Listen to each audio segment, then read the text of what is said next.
15장 11절. 네. 한 절만 읽겠습니다. 네. 15장 11절 한 절만 읽겠습니다. 왜냐하면 강의 내용 중에 이 전체 내용이 다 나오기 때문에 15장 11절 또 이르시되 어떤 사람에게 두 아들이 있는데 네. 오늘 제목은 내가 함께 누려야 할 행복한 가족은 무엇입니까? 지난 시간에 우리가 행복하려면 왜 교회해야 하는지에 대해서 말씀을 나누어 보았습니다. 이 세상에 우리는 나그네죠. 그래서 우리는 잠시 머물다가 갑니다. 그리고 우리가 머무는 이 세상은 광야가도 같은 곳입니다. 그래서 우리는 반드시 돌아가야 할 집이 있습니다. 그 집이 바로 교회라고 했고 천국이라고 말씀을 드렸습니다. 그래서 우리가 이 세상에 살 동안 우리가 참된 행복을 누리려면 반드시 하나님의 집, 하나님이 거하시는 집으로 돌아가야 한다라고 말씀을 드렸습니다. 그래서 세 가지로 말씀을 드렸는데 교회는 곧 살아계신 하나님의 집이다라고 말씀을 드렸고 두 번째로는 교회는 그리스도의 몸이다. 그래서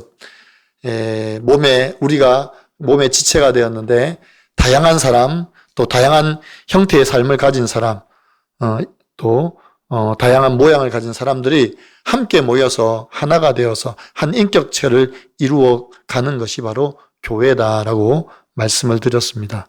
그래서 교회는 서로 주장할 수 없고 누가 더 낫고 누가 더 못하고 누가 더 천하고 누가 더 귀하거나 그렇지 않다라고 말씀을 드렸죠.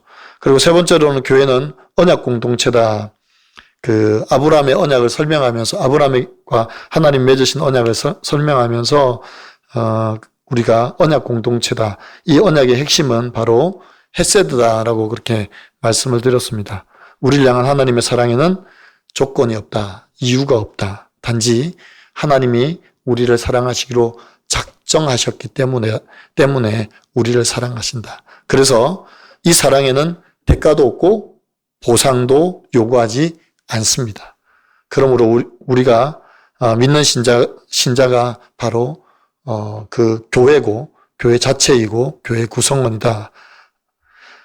그래서 그러면 교회에 모여서 우리가 무엇을 하는가 했을 때 예배하고 말씀으로 서로 양육하고 또 사랑으로 서로 묶여서 하나 되어 살아가는 것이 바로 교회 공동체다라고 말씀을 드렸습니다. 자, 이제 오늘은 이 교회 공동체가 함께 누려야 할 행복한 가족인데 그러면 어떻게 함께 행복한 가족으로 무엇을 누리면서 어떻게 가족이 되었으며 또 어떤 삶을 살아가는가를 한번 말씀을 통해서 나눠보고자 합니다. 자, 첫 번째로 행복한 가족은 받아들여진 가족입니다. 우리가 예수를 믿는다는 것은 우리가 먼저 하나님께 받아들여졌다는 거예요. 여기 중요한 출발점이 있습니다. 기독교 신앙을 잘 이해하지 못하는 사람들은 대부분 모든 것이 자기의 선택이라고 생각을 해요. 내가 선택해서 여기까지 왔다라고 생각을 합니다. 그러나 교회는 우리가 선택한 것이 아니라 먼저 우리가 하나님께 받아들여졌다는 거예요. 하나님이 우리를 받으셨다는 겁니다. 그래서 그 사랑의 출발점이 우리가 아니라 항상 먼저 하나님이다라는 겁니다. 누가복음 15장에 보면 우리가 흔히 말하는 탕자 비유라는 게 나옵니다. 우리가 15장 1절만 읽었지만 11절만 읽었지만 11절부터 32절까지 보면 탕자에 대한 이야기가 나오는데 우리가 흔히 생각하면 이 탕자 비유하면 둘째 아들 이야기만 생각을 해요. 그런데 오늘 본문에 보면 15장 11절에 보면 또 이르시되 어떤 사람에게 두 아들이 있는 대로 시작합니다. 다시 말하면 여기 나오는 탕자는 둘째 아들뿐만 아니라 첫째 아들도 탕자라는 사실입니다. 이 이야기는 이렇습니다. 어느 집에 아버지와 두 아들이 살고 있습니다. 겉으로 보기에는 평범한 가족입니다. 아버지는 두 아들을 사랑했고 두 아들은 아버지 품 안에서 잘 자랐습니다. 하루는 둘째 아들이 아버지를 찾아왔습니다. 그리고 이렇게 말합니다. 아버지, 저에게 돌아올 재산을 미리 주십시오. 이 말을 들은 아버지는 그 마음이 무너집니다. 왜냐하면 아버지가 아직 살아있는데 유산을 달라는 것은 사실상 아버지가 없어도 나는 잘 살 수 있습니다 라고 말하는 것과 똑같다는 거예요. 이 시대의 문화가 그렇습니다. 결코 아버지가 살아있는데 유산을 나누지는 않습니다. 그런데 이 둘째 아들은 아버지에게 가서 제게 물려줄 유산을 미리 주십시오라고 말합니다. 이 말은 곧 아버지 필요 없습니다. 아버지 없어도 나는 돈만 있으면 잘 살 수 있습니다 라고 말하는 것과 같기 때문입니다. 그런데 아버지는 이 아들을 붙잡지 않습니다. 그리고 그에게 돌아갈 재산의 3분의 1을 아들에게 주었습니다. 그리고 아들은 그 재산을 받아서 타국으로 갑니다. 왜 3분의 1이냐면 이때 당시 전통은 맏아들이 3분의 2를 가지고요. 그리고 3분의 1을 둘째 아들이 가집니다. 그래서 3분의 1을 가지고 타국으로 갑니다. 이 아들은 재산을 가지고 허랑방탕하게 사용합니다.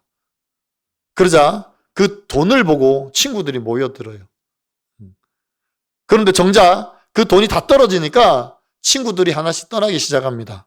결국 돼지를 치는 자리까지 내려갑니다.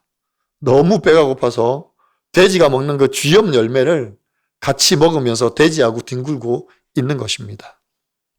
순간 아버지의 집이 떠올랐습니다. 내 아버지의 집에는 양식이 풍족한데 나는 여기서 굶어 죽겠구나 라는 생각이 든 거죠. 그때 이 아들은 아버지의 집으로 돌아가기로 결심합니다. 하지만 아들의 자리로 돌아갈 수 없다고 생각해서 그래서 이렇게 생각을 합니다. 아버지, 제가 하늘과 아버지께 죄를 지었습니다. 이제는 아들이라 불릴 자격이 없습니다. 저를 품꾼의 하나로 받아주십시오 라는 마음에 결정을 하고 아버지께로 갑니다. 먼 길을 걸어서 아버지 집으로 돌아갑니다. 아버지는 집 떠난 아들이 언제 오나 하고 매일같이 저 멀리서 바라보고 있습니다. 그때 마침 지친 아들이 허름한 옷을 입고 걸어오고 있습니다. 그러자 아버지는 달려가서 그 아들을 덥석 끌어안고 입을 맞춥니다. 아들이 아버지를 향해 준비해둔 말을 꺼냅니다. 그러나 아버지는 들은 척도 안 합니다. 아들이 준비한 말이 뭐였죠? 아버지, 제가 하늘과 아버지께 죄를 지었습니다. 그래서 나는 이제 아들이라 불리지 않고 품꾼의 하나로 나를 봐주세요 라는 말입니다. 이 말을 꺼냈는데 그러나 아버지는 이 말을 들은 척도 안 합니다. 하인들을 불러 제일 좋은 옷을 가져오라고 합니다. 그리고 손에 반지를 끼우고 신을 신깁니다. 그리고 살찐 송아지를 잡아 먹고 즐기자고 합니다. 그 이유는 내 아들이 죽었다가 살았고 잃었다가 다시 얻었다라는 사실이기 때문입니다. 그러나 여기서 이 이야기가 끝이 아닙니다. 첫째 아들이 밭에 나갔다가 돌아왔습니다. 그런데 온 집안이 시끌벅적합니다. 그래서 종 하나를 불러서 묻습니다. 그 종이 이렇게 대답합니다. 당신의 동생이 돌아왔음에 당신의 아버지가 건강한 그를 맞아 살찐 송아리를 잡았습니다 라고 그렇게 말을 합니다. 이 말을 들은 첫째 아들이 화가 났습니다. 그래서 집에 들어가려고 하지도 않습니다. 아버지가 직접 밖에 나와서 큰아들에게 들어가자고 이야기하는데도 그는 들어가지도 않습니다. 그리고 이렇게 말을 합니다. 내가 여러 해 동안 아버지를 섬겼습니다. 아버지의 명령을 한 번도 어긴 적이 없습니다. 그런데 나에게는 친구들과 즐기라고 염소 새끼 한 마리도 주지 않았습니다. 그런데 아버지의 재산을 탕진한 저 방탕한 저 아들에게는 아들을 위해서는 송아지까지 잡습니까? 아들이 화가 많이 났어요. 그러자 아버지가 첫째 아들에게 말합니다. 너는 항상 나와 함께 있으니 내 것이 다 너의 것이다. 하지만 내 동생은 죽었다가 살아났으며 내가 잃었다가 얻었기로 우리가 즐거워하고 기뻐하는 것이 마땅하다. 우리는 여기서 오늘 두 탕자를 봅니다. 둘째 아들은 어떤 탕자죠? 집 떠난 탕자. 그죠? 그리고 첫째 아들은 집에 있는 탕자입니다. 둘째 아들은 아버지가 없어야 내가 행복하겠다고 생각을 했고, 첫째 아들은 내가 착하게 살았으니 아버지가 나에게 행복을 주어야만 한다라고 생각을 했습니다. 그러나 아버지는 두 아들에게 똑같이 먼저 다가갔습니다. 둘째 아들은 먼 길에서 돌아올 때 아버지가 그 아들을 보고 달려갔습니다. 그리고 덥석 안고 입을 맞추고 하인들을 시켜서 제일 좋은 옷과 신을 신기고 잔치를 준비합니다. 첫째 아들에게는, 밖에서 화가 나 있는 그 첫째 아들에게는 들어가자고 아버지가 밖으로 나아가서 아들을 데려가려고 합니다. 이처럼 아버지는 두 아들을 먼저 찾아갔습니다. 두 아들 다 아버지를 이용해서 자기의 재산을 가지려고 했던 탕자입니다. 그런 탕자를 아버지가 먼저 찾아간 것입니다. 이것이 바로 복음입니다. 우리는 흔히 내가 먼저 선택했다고 생각합니다. 그러나 성경은 내가 먼저 하나님을 선택하기 전에 하나님께서 먼저 나를 선택하셨다라고 말씀합니다. 내가 하나님을 사랑하기 전에 하나님께서 먼저 나를 사랑하셨습니다. 내가 하나님께로 돌아가기 전에 하나님께서 먼저 나를 기다리고 마중 나와 계셨습니다. 그러므로 신앙의 출발점은 내가 무엇을 했느냐가 아니에요. 언제나 신앙의 출발점은 하나님께서 이런 못난 나를 먼저 받아주셨다라는 것입니다. 그래서 행복한 가족의 출발점은요, 하나님께 받아들여진 가족입니다. 하나님이 우리를 받으셨다는 것입니다. 두 번째 행복한 가족은 그 받은 사랑을 이제는 흘려보내는 겁니다. 여러분, 내리사랑이라는 말이 있죠? 우리나라 말에. 내리사랑이라는 말은 윗사람이 아랫사람에게 베푸는 사랑, 특히 부모가 자녀에게 베푸는 사랑을 내리사랑이라고 표현을 합니다. 이 말을 쉽게 알 수 있는 것이, 여러분, 애들을 데리고 할아버지 할머니를 만나러 가면 알 수가 있어요. 그죠? 할아버지 할머니는 그 손자 사랑하는 걸 자기 자녀, 분명히 자기 아들이 여기 있는데, 자기 딸이 있는데 자기 아들, 딸보다 누구를 더 사랑하냐면 손자, 손녀를 더 사랑합니다. 그리고 더 챙깁니다. 여러분도 경험해 보셨죠? 손주들을 향한 할아버지 할머니의 사랑은 이 부모가 따라갈 수가 없습니다. 그래서 늘 할아버지 할머니 자랑은 손주예요. 그리고 핸드폰에 보면 늘 손주 사진이 가득합니다. 그리고 누구랑 통화를 하면 늘 자기 손주 자랑이에요. 이게 할아버지 할머니가 되면 어쩔 수 없나 봅니다. 이것은 가족 안에서만 흘러가는 것이 아니라 우리 공동체 안에서도 마찬가지입니다. 앞에서 살펴본 탕자의 비유에서 둘째 아들이 아버지에게 돌아왔습니다. 그리고 아버지는 그 아들을 받아줍니다. 그리고 둘째 아들은 아버지의 사랑을 받았습니다.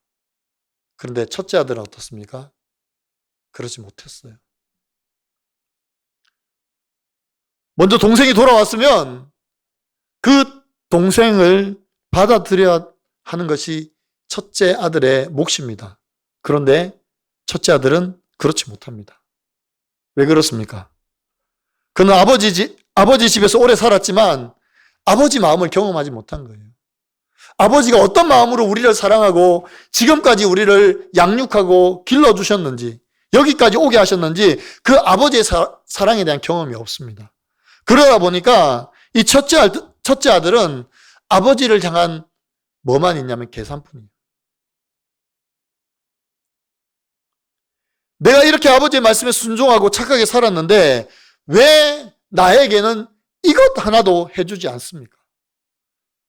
저렇게 방탕하고 허랑방탕하고 있는 것 없는 것 다 쓰고 온 저 못난 저 탕자에게는, 저 둘째 아들에게는 돌아오자마자 좋은 옷을 입히고, 돌아오자마자 좋은 신을 신기고, 돌아오자마자 잔치를 열고 살찐 송아지를 잡아서 잔치를 하는데, 나는 아버지 옆에서 얼마나 착하게 살았습니까? 아버지가 시키는 대로 순종하고 밭에 나가서 일을 하고 늘 아버지의 말씀에 순종하고 살았는데 나에게는 친구들과 함께 즐기라고 염소 한 마리도 주지 않았지 않습니까? 이게 바로 지금 첫째 아들의 마음이에요. 첫째 아들은 아버지의 사랑을 받아들이지 않습니다. 여러분, 사랑을 받고 있다는 사실과 또 사랑을 받고 있다는 사실을 아는 것과 사랑을 흘러보내는 것은 다릅니다.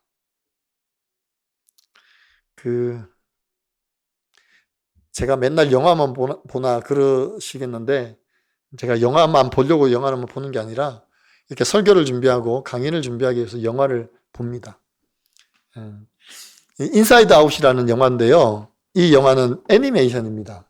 아주 유치한 영화예요. 보면 어떤 내용이냐면 라일리라는 그 소녀 주인공이 등장을 하고, 이 라일리의 생각, 감정을 관할하는 어떤 인사이드가 있습니다. 그래서 거기서 이렇게 펼쳐지는 막 이 영화인데요.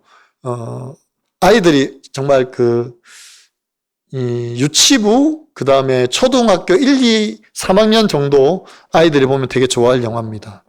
근데 어른들이 보면요, 무슨 저런 영화를 보고 있어 할 정도의 영화인데, 근데 이 인사이드 아웃에 참 좋은 교훈이 있습니다.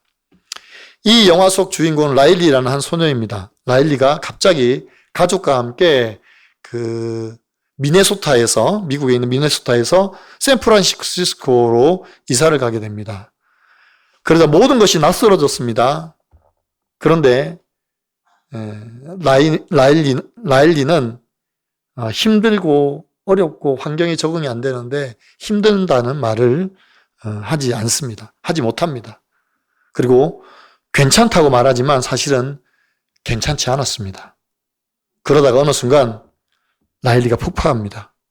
더 이상 감정을 숨길 수 없어서 부모님께 달려가서 울음을 터뜨립니다. 이때 라일리 부모가 이 라일리를 향하여 야, 왜 우냐? 뭐 때문에 우냐? 이렇게 묻지 않고요. 그 문제를 해결하려고 하지 않고 그냥 그 아이를 품어줍니다. 그냥 안아줍니다. 이 장면에서 우리는 행복한 가족이 무엇인가 한번 떠올려 볼 수 있습니다. 행복한 가족은 힘든 일이 없는 가족이 아닙니다. 언제나 힘들고 어려운 일이 도사리고 있습니다.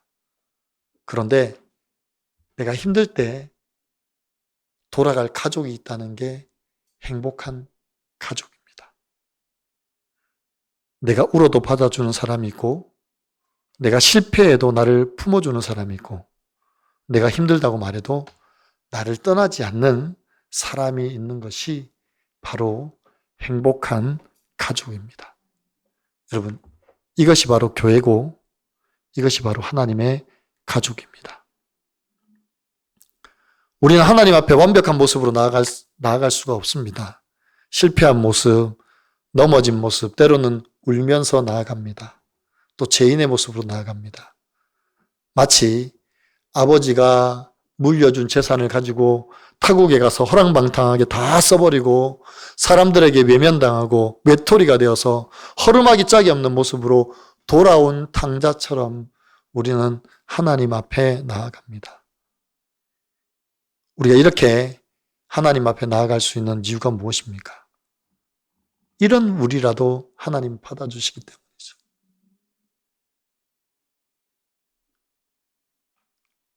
그리고 이 사랑을 받은 사람은 이 사랑을 이제 흘려 보낼 줄 알아야 합니다.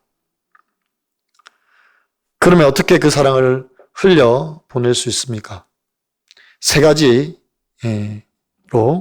말씀을 드리겠습니다. 첫 번째는 용서입니다. 성경은 우리가 우리의 죄를 용서한 것 같이 이웃에 대해서도 용서하라고 말씀하시고 계십니다.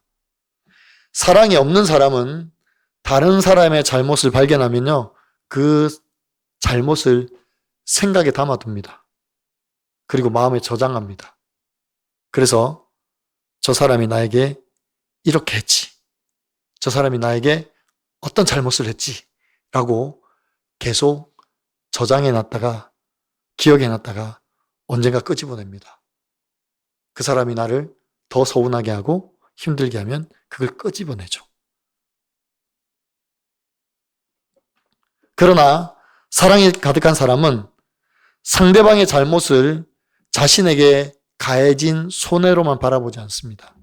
오히려 그 사람을 불쌍히 여기고 그 사람의 연약함을 품으며 가능한 한 선한 방향으로 해석을 하려고 합니다. 이 조나단 에드워즈가 사랑과 그 열매라는 책에서 용서에 대해서 세 가지로 말했습니다. 첫째는 사랑은 잘못을 마음에 쌓아두지 않는답니다. 그래서 고린도전서 13장 5절에 보니까 악한 것을 생각지 아니하며 라고 말합니다. 이 말씀은 사랑의 중요한 특징입니다. 사랑은 다른 사람의 잘못을 계속 계산하고 기록해 두었다가 적절할 때 꺼내 사용하는 태도를 반대합니다. 두 번째로 사랑은 상대방의 잘못을 최대한 선하게 해석을 합니다. 사랑은 상대방의 행동을 보고 가장 나쁜 의도를 추측하지 않는 것입니다.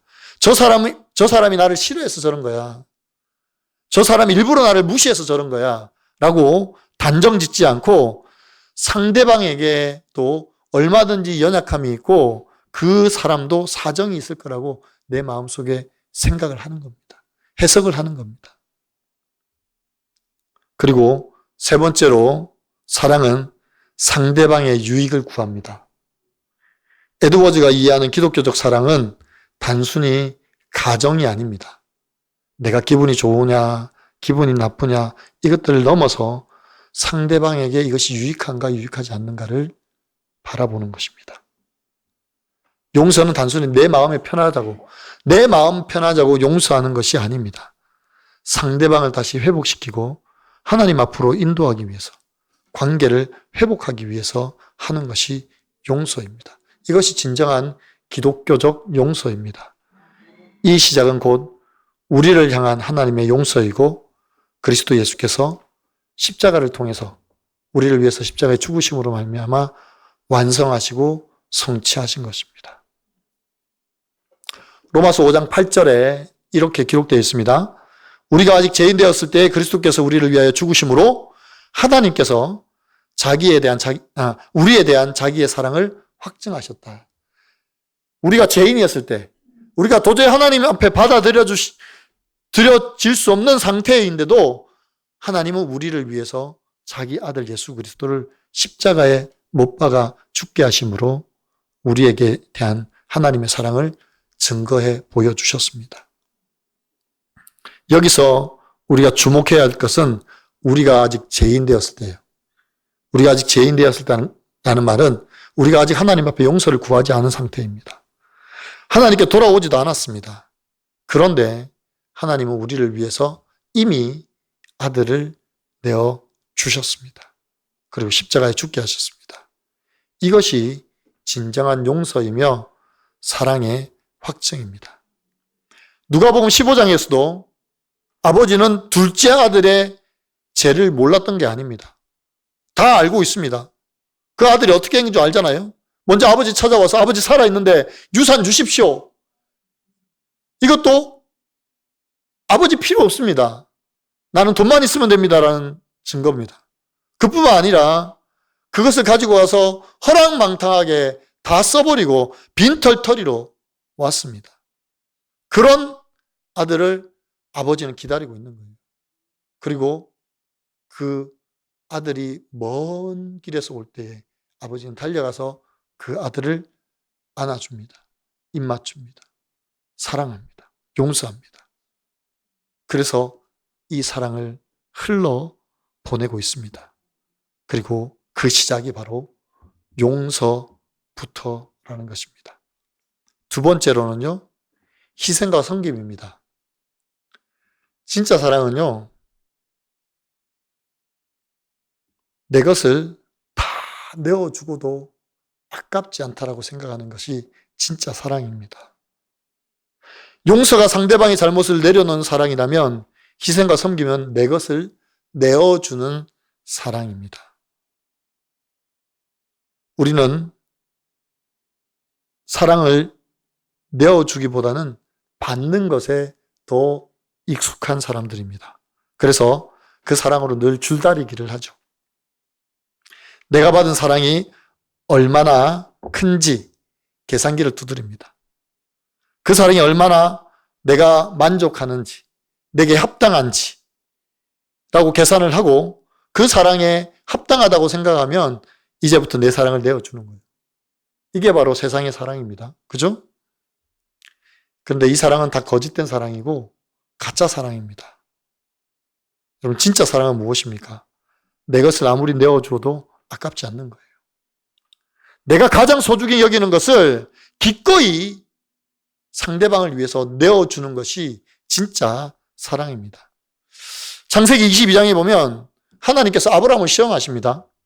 아브라함에게 사랑하는 독자 이삭을 데리고 와서 모리아산에서 번제로 제물로 드리라는 거예요. 근데 아브라함에게는 이 아들이 얼마나 중요하냐면 하나님이 아브라함과 창세기 12장에서 약속을 하죠. 너로 모든 민족이 구원을 받게 하고 너로 모든 민족이 복을 받게 하겠다고 약속을 합니다. 그때까지 아브라함이 나이가 75세였는데 아들이 없었어요. 아브라함은 75세, 사라는 65세. 그런데 하나님이 너를 통하여서 너의 자손을 통하여서 복을 주겠다고 약속을 했어요. 그런데 아들이 없습니다. 그러니 아들이 기다려지겠죠. 10년이 흐르고 15년이 흘려도 아들이 없습니다. 그래서 자기 집에서 길리운 엘리에셀이라는 종이 있는데 이 종을 그냥 내 아들로 삼을까라는 생각도 했습니다. 그리고 사라, 아브라함의 아내 사라인데 사라가 자기 종 하갈을 자기 남편에게 줍니다. 그래서 이 하갈을 통해서 아들이 태어나죠. 이스마엘이라는 아들이 태어나는데 하나님이 이 이스마엘도 내 후손이 아니라고 합니다. 나이가 너무 들었어요. 이제 아브라함이 나이가 100세고 이제 99세고 그 다음에 사라의 나이가 89세입니다. 사라는 이제 그 생리가 끊어져서 더 이상 아이를 낳을 수 있는 몸이 아닙니다. 그때 하나님이 찾아오십니다. 내년 이맘때쯤에 내게 아들이 있을 거다. 사라가 빙긋이 웃죠. 왜 웃었습니까? 불가능하잖아요. 그래서 비웃듯이 웃었습니다. 그래서 이삭의 이름이 웃음입니다.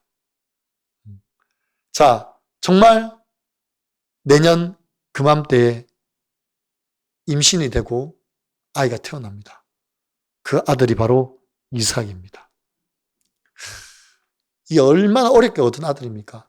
근데 이 아들을 하나님 갑자기 내놓으라는 거예요. 너 아들을 데리고 모리아산으로 가서 번제로 드리라고 이야기를 합니다. 하나님은 지금 아브라함을 시험하셔서 그가 하나님을 사랑하는 사랑이 진짜인지 가짜인지 확인해 보려고 하십니다.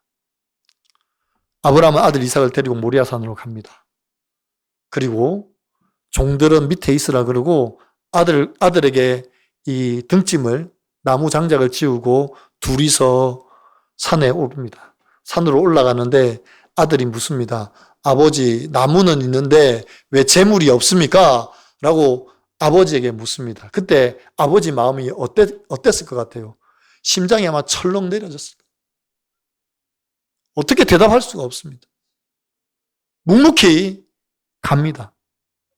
그리고 갑자기 나무를 펼쳐놓고 제단을 만들고 그 제단 위에 나무를 펼쳐놓고 아들을 묶습니다.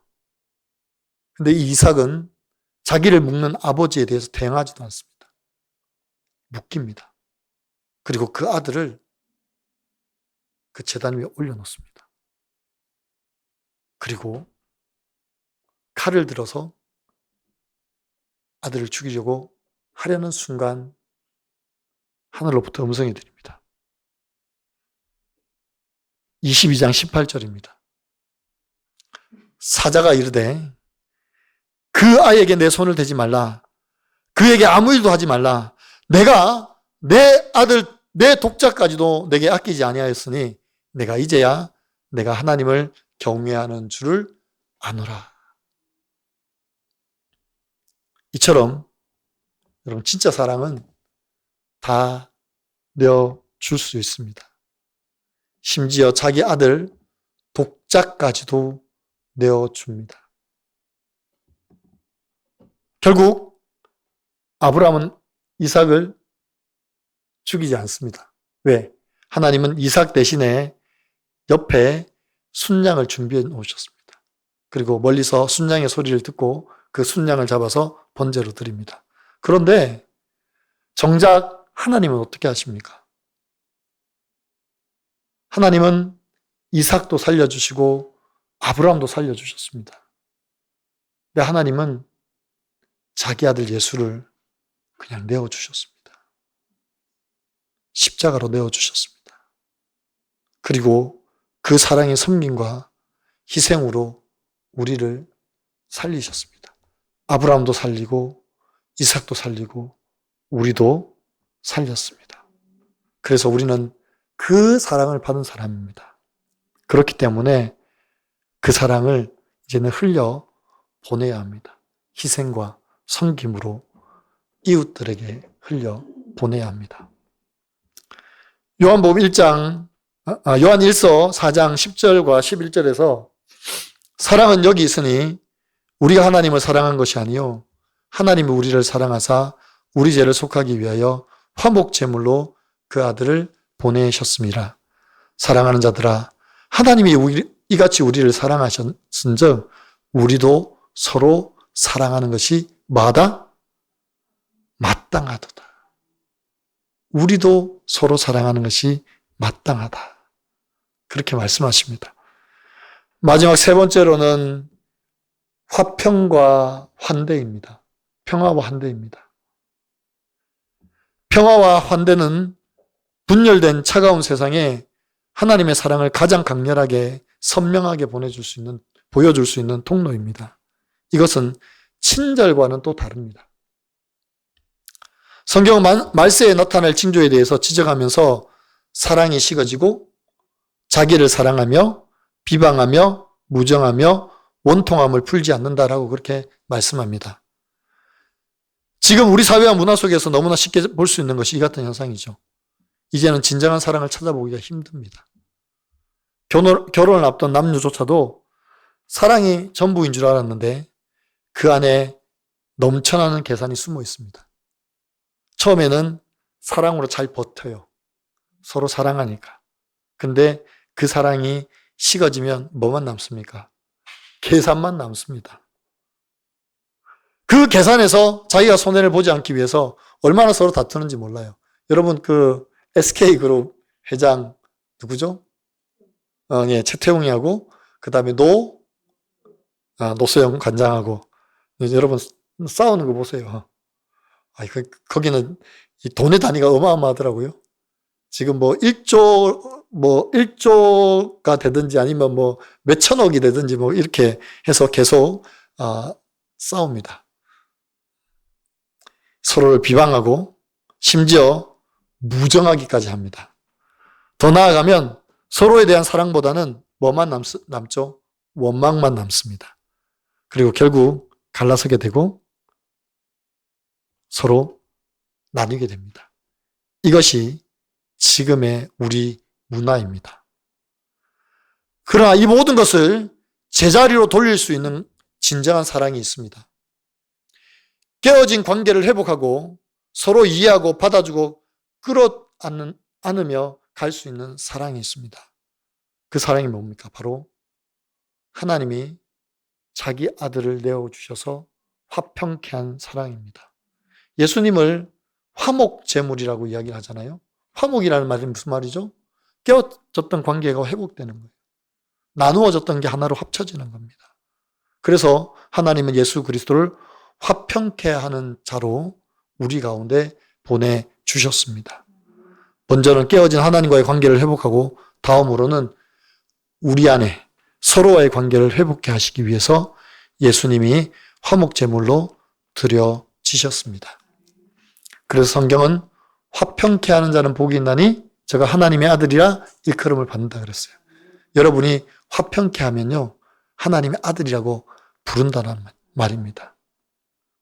그리고 환대는 하나님의 사랑을 사람들의 눈에 보이게 하는 통로입니다.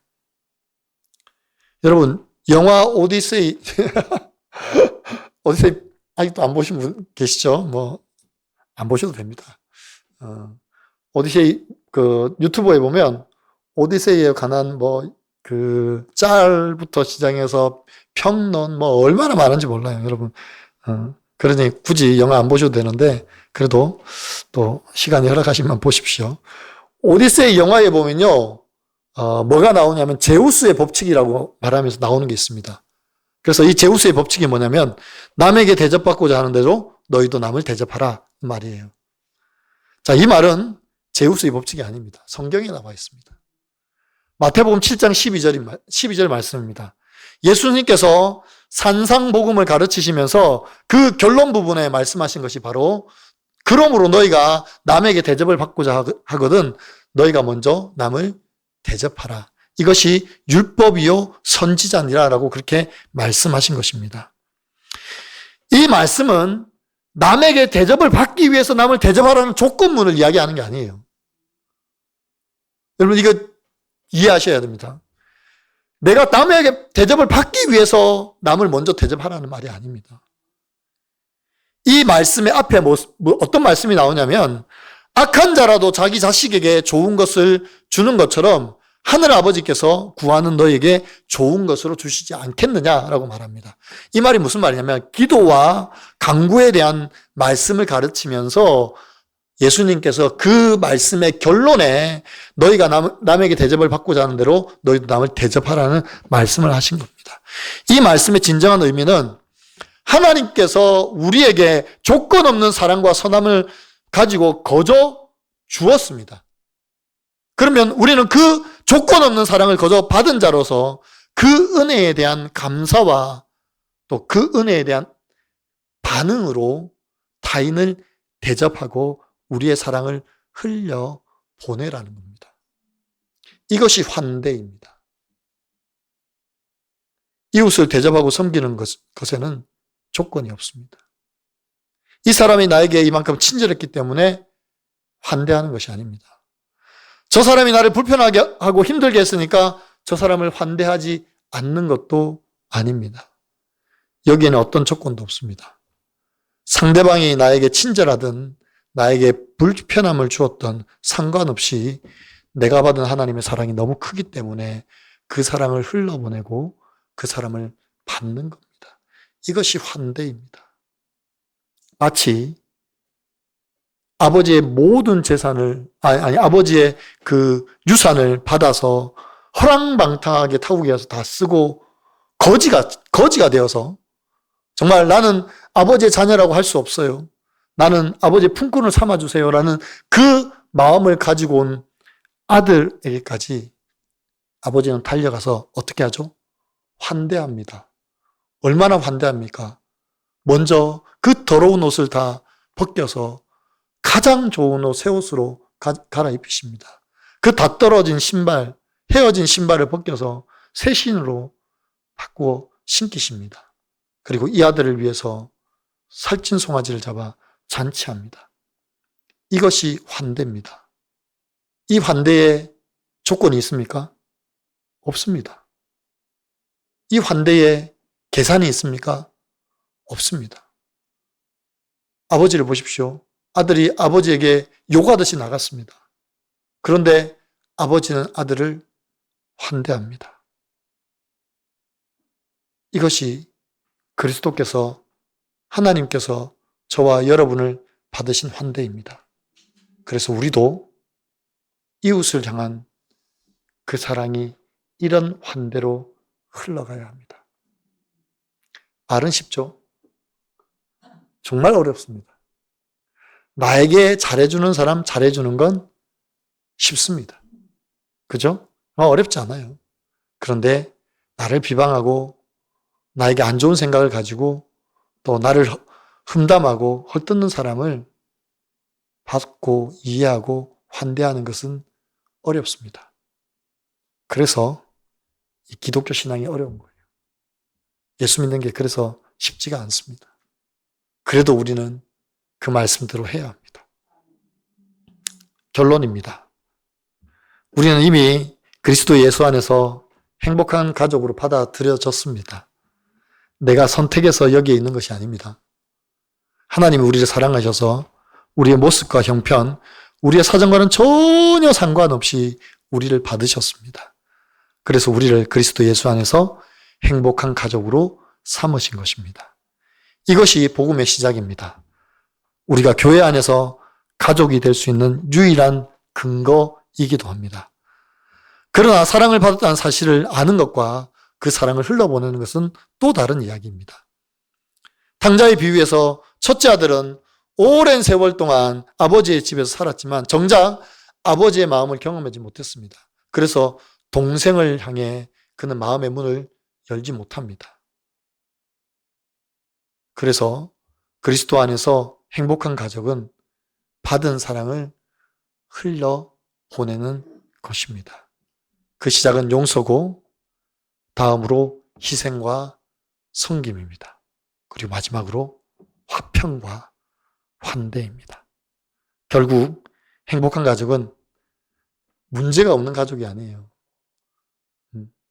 어느 교회 가나, 교회가 크나 작나, 어느 가정에 가나 우리가 볼 때는 겉으로 볼 때는 너무 화목하고 정말 행복한 가정 같지만 그러나 다 그 안에는 문제가 있습니다. 문제가 있다고 가족이 아닌가요? 아니잖아요. 힘들 때 돌아갈 곳이 있는 가족, 내가 울어도 받아주는 사람이 있는 가족, 내가 실패해도 내가 낙심해도 나를 품어주고 기다려줄 수 있는 가족, 그것이 진짜 가족입니다. 그것이 진짜 행복한 가족입니다. 그 교회가 진정한 하나님이 기뻐하시는 교회입니다. 교회는 하나님의 가족입니다. 우리는 완벽한 모습이 아니라 넘어지고 부서진 모습 그대로 하나님 앞에 나아갑니다. 그리고 그 자리에서 우리는 다시 한번 아버지께서 우리를 향해서 달려오고 계시는 사실을 우리는 확인할 수 있습니다. 이제 우리에게 남은 것은 이 받은 사랑을 우리 가정과 공동체 속에서 용서와 섬김과 환대로 흘려보내는 삶입니다.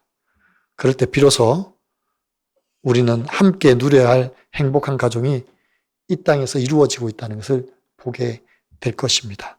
사랑하는 성도 여러분, 오늘 우리가 함께 모여있는 이 예가교회, 그리고 여러분이 함께 신앙생활하는 이 교회가 정말 하나님이 기뻐하시는 하나님의 집이고 예수 그리스도의 피로 세우신 교회이며 정말 성도들 안에 하나님의 사랑으로 넘쳐나서 행복한 가족으로 받아들여진 그런 교회가 되기를 간절히, 정말 간절히 여러분 축원합니다.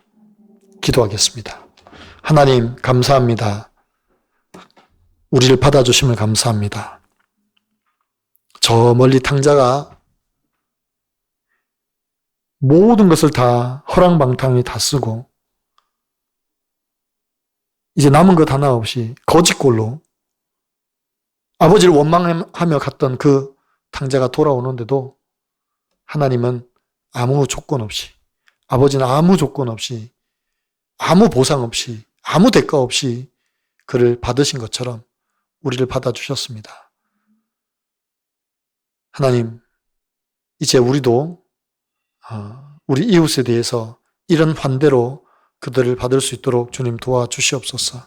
용서하고 그리고 우리에게 주신 놀라운 사랑의 희생과 섬김을 나타내며 또한 화평을 이루며 환대로 그들을 받음으로 말미암아 정말 우리 예가교회 공동체가 하나님이 기뻐하시는 행복한 가족이고 행복한 가정이라는 것을 다시 한번 깨달으며 갈 수 있는 저희들 될 수 있도록 축복하여 주시옵소서.